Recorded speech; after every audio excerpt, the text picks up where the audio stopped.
2000년 5월 대구의 한 병원 응급실. 24살 남자가 차가운 병상 위에서 숨을 거둡니다. 사인은 급성 뇌출혈. 옆에서 흐느끼는 젊은 아내는 이제 막 24을 넘긴 여자였습니다. 하얗게 질린 얼굴, 떨리는 어깨, 조용히 흘러내리는 눈물. 응급실 간호사들은 훗날 이렇게 증언합니다.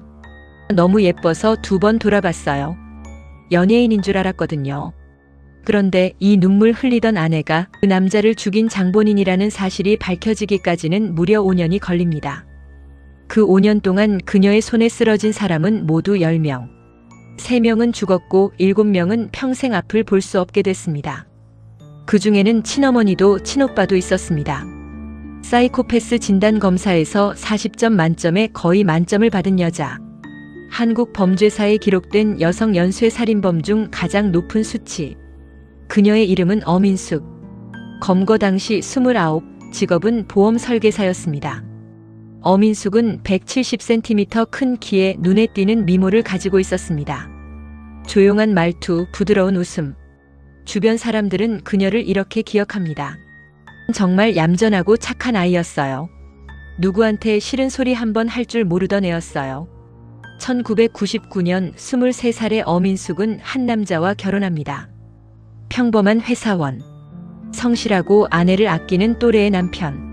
신혼 초 주변 사람들은 두 사람을 보며 참 잘 어울린다고 말했습니다. 제가 남편 얼마나 사랑하는데요.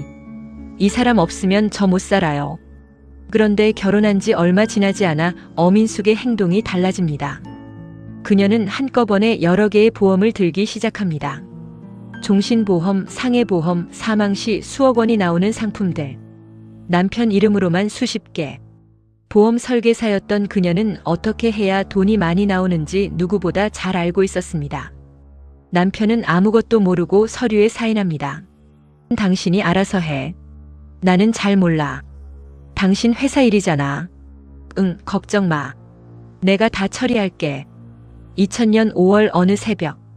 남편이 깊이 잠든 침실. 엄인숙은 조용히 부엌으로 내려갑니다. 물 한 잔에 미리 준비해둔 수면제를 녹입니다. 새벽에 잠에서 깬 남편이 자연스럽게 받아들 수 있도록 계획은 치밀했습니다. 잠시 뒤 돌아온 남편은 아무 의심 없이 물을 마시고 다시 잠듭니다. 이번엔 깨어나지 못할 잠이었습니다. 의식을 잃은 남편 옆에서 엄인숙은 무언가를 꺼냅니다. 정확한 도구가 무엇이었는지는 수사 기록에서도 결론을 내리지 못했습니다. 분명한 건 남편의 몸에 외부에서 어떤 작용이 가해졌다는 사실. 아침이 밝았을 때 남편은 이미 심한 경련을 일으키고 있었습니다. 119죠? 남편이 갑자기 쓰러졌어요. 빨리 와주세요. 제발요. 울먹이는 목소리, 흔들리는 숨소리. 구급대원은 서둘러 출동했지만 병원에 도착했을 땐 이미 손쓸 수 없는 상태였습니다. 사망 판정. 부검 결과는 뇌출혈. 누구도 타살을 의심하지 않았습니다. 장례식장에서 엄인숙은 몇 번이나 쓰러졌습니다. 여보, 나 어떡해. 왜 나만 두고 갔어? 여보. 조문객들은 함께 눈물을 흘렸습니다. 정말 아무도 이 여자가 자기 남편을 죽였을 거라고는 생각하지 못했습니다. 그리고 얼마 뒤 그녀의 통장에는 수억 원의 보험금이 입금됩니다. 첫살인 이후 엄인숙은 달라집니다. 아니, 정확히 말하자면 속도를 내기 시작합니다. 돈이 돈을 부르고 범행이 범행을 부릅니다. 다음 표적은 놀랍게도 그녀 자신의 어머니였습니다. 어머니는 딸의 권유로 상해 장애보험 여러 개에 가입합니다. 딸이 보험 설계사인데 거절할 이유가 없었습니다. 인수가 이런 보험 꼭 들어야 하니? 돈 아깝지 않니? 엄마 요즘은 다 이런 거 들어. 나중에 혹시라도 아프면 얼마나 도움되는 줄 알아? 엄마 건강이 제일 걱정이야. 어머니는 딸의 말에 고마워하며 서명합니다. 그리고 며칠 뒤 한밤중 잠든 어머니 옆으로 엄인숙이 다가갑니다.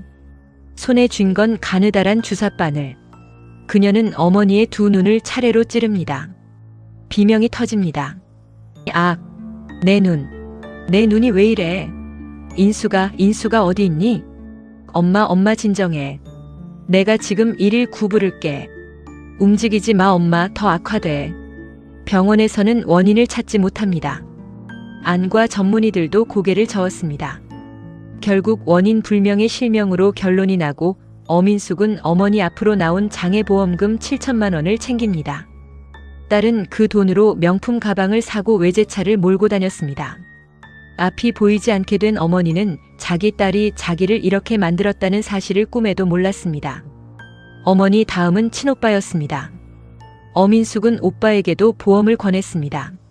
오빠를 만나 무언가를 건네는 척하며 그의 얼굴에 염산을 끼얹습니다.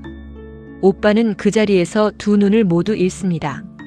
어머니와 오빠를 실명시키고 받아낸 돈만 2억 6,600만 원이었습니다. 훗날 수사가 마무리된 뒤 한 방송에서 오빠는 카메라 앞에 앉아 이렇게 말합니다. 솔직한 심정은요, 제가 여동생을 죽이고 싶습니다. 차라리 돈이라도 가져갈 것이지 왜 내 몸까지 이렇게 만들어놨는지. 눈이라도 성하게 뒀으면 어머니하고 저하고 어떻게든 살 수 있었을 텐데요. 어민숙은 2003년 두 번째 결혼을 합니다. 새 남편 역시 평범한 직장인. 그리고 또다시 거액의 생명보험. 수법은 점점 대담해졌습니다. 두 번째 남편은 어느 날부터 갑자기 눈이 흐려지기 시작합니다. 병원에서 검사받아도 원인이 나오지 않습니다. 결국 실명 판정. 입원 상태가 길어집니다. 아내 어민숙은 병실에 매일 찾아와 남편을 간호합니다. 여보, 나 이제 아무것도 안 보여. 앞으로 당신이 날 어떻게 돌봐. 걱정하지 마. 내가 다 할게. 당신은 내 남편이잖아. 그런데 수사가 끝난 뒤 경찰이 밝혀낸 충격적인 사실이 있었습니다. 어민숙은 혼수 상태의 남편을 상대로 강제로 관계를 가져 임신을 했다는 것. 사망보험금을 더 많이 받아내기 위한 명분이었습니다. 남편은 얼마 뒤 병실에서 숨을 거둡니다. 사인은 이번에도 급성 뇌출혈. 이 아이가 남편이 저에게 남긴 유일한 선물이에요. 기자들 앞에서 배를 쓰다듬으며 눈물을 흘리던 어민숙. 그 순간에도 그녀의 머릿속엔 오로지 돈 계산뿐이었습니다. 경찰이 움직이기 시작한 건 2005년 초였습니다. 두 번의 남편 사망, 어머니와 오빠의 원인 불명 실명, 주변 사람들의 잇따른 사고. 한 보험회사 조사관이 이 모든 사건의 중심에 같은 이름이 있다는 사실에 의심을 품습니다. 한 사람 주변에서 이렇게 많은 사망과 상해가 동시에 발생한다는 건 통계적으로 불가능합니다. 이건 우연이 아닙니다. 경찰은 조용히 내사에 들어갑니다. 어민숙이 가입하고 수령한 보험 내역을 모두 뒤져봅니다. 수령 총액은 무려 5억 9,600만 원. 당시 돈으로는 집 여러 채 값이었습니다. 수사망이 좁혀지자 어민숙은 도주를 시도합니다. 하지만 2005년 2월 결국 경찰에 체포됩니다. 취조실. 어민숙은 처음엔 모든 걸 부인합니다. 첫 번째 남편, 두 번째 남편, 어머니, 오빠. 네 사람 주변에서 일어난 일이 모두 우연이라는 겁니까? 저는 정말 아무것도 몰라요. 제가 왜 가족한테 그런 짓을 해요? 이 보험 가입 내역, 이 수령 시점, 이 진료 기록 다 설명하실 수 있습니까? 어민숙은 한참을 침묵합니다. 그리고 한참 뒤 아주 담담한 목소리로 입을 엽니다. 돈이 필요했어요. 그냥 돈이요. 수사관들은 그 말을 들은 순간 온몸에 소름이 돋았다고 말합니다. 죄책감도 후회도 감정의 흔들림도 없는 목소리. 마치 남의 이야기를 하듯 담담한 말투. 정신감정 결과는 충격적이었습니다.